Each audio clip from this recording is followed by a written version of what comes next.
Winners don't do different things, they do things differently. हमारी life human body पूरी एक wired होती है रूटीन के साथ. एवरी सिंगल डे हम लोग सुबह उठते हैं, उसी तरह का रूटीन फॉलो करते हैं.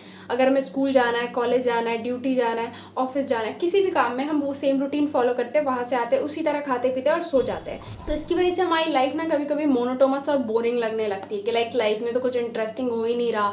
It's all same and I am following the same routine every single day and there is nothing that is changed. इसको इंटरेस्टिंग बनाने के लिए मेरे पास एक छोटी सी एडवाइस है, बहुत सिंपल. अब मैं ये नहीं कहने वाली हूँ कि आप अपना पूरा बैग पैक करो और निकल जाओ किसी ट्रिप पे या फिर किसी रिजॉर्ट में जाके चिल कर. ऑफ कोर्स ये आपको अच्छा फील कराएगा, बट ये हमेशा फीजिबल नहीं है क्योंकि हर कोई ये चीज़ें कर नहीं सकता. उसके अलावा रिसोर्सेज की कमी, बहुत टाइम, छुट्टियों की कमी और एक लॉन्ग टाइम और रियलिस्टिक अप्रोच नहीं है. आप इसको लॉन्ग टाइम तक फॉलो नहीं कर सकते, हमेशा पॉसिबल नहीं होता. तो मेरा जो अप्रोच है ना, ये इतना सिंपल है. मैंने ये बुक शिव खेरा की बुक है, जीत आपकी, इसका इंग्लिश वर्जन भी आता है, यहाँ से मैंने ये लिया था. So my advice basically is that whatever you do it differently every single time.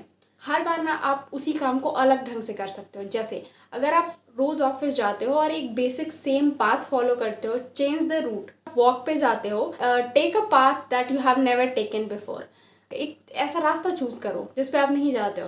Basically आपने कोई ऐसी चीज़ होगी ना बचपन में जो आपने खाना छोड़ दिया होगा. हम एक चाइल्ड की तरह होते हैं, छोटे बच्चे की तरह. हम बिल्कुल नई नई चीज़ों में इंटरेस्टेड होते हैं बट बहुत जल्दी बोर हो जाते हैं, और ये एक बेसिक ह्यूमन नेचर है. तो जब ऐसी कोई चीज़ होती है ना जो हमने छोड़ दिया हो खाना, शुरू में मान लो मुझे मशरूम पसंद है, आई एट इट, और काफ़ी टाइम के बाद ये होता है कि हैबिट में सडन चेंज आ गया और मैंने बिल्कुल खाना बंद कर दिया.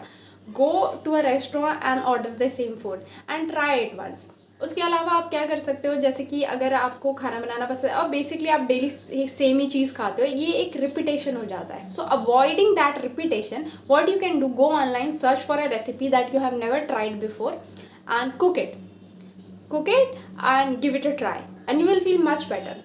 ये एक बहुत ही सिंपल, रियलिस्टिक और लॉन्ग टर्म का अप्रोच है जिससे कि ना प्रैक्टिकली आप पूरी लाइफ में काफ़ी टाइम तक आप बिल्कुल इस तरह से हेल्दी और लाइफ जी सकते हो. और एक इंटरेस्टिंग अप्रोच भी रहेगा. अगर आप अपना रुमाल आके टेबल पे रखते हो, टेबल का डायरेक्शन ऐसे, आप अपना डायरेक्शन चेंज कर दो या फिर टेबल को क्लीन कर दो. कबर्ड है, कबर्ड को क्लीन कर दो. रोज़ आप कपड़े पहनते हो, T shirts, wear a frock today. You always love to wear T shirts, try shirt. Sometimes आप बाहर जाते हो, अच्छे से गेटअप करके जाओ. कुछ भी, just changing a little thing that can make a huge difference. और ये जितना सिंपल साउंड करता है और जितना easy, actually it is quite difficult to execute.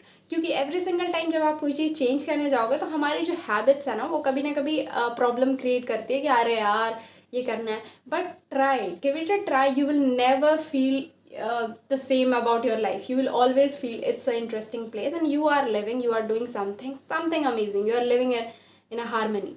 So lots of love. Bye bye.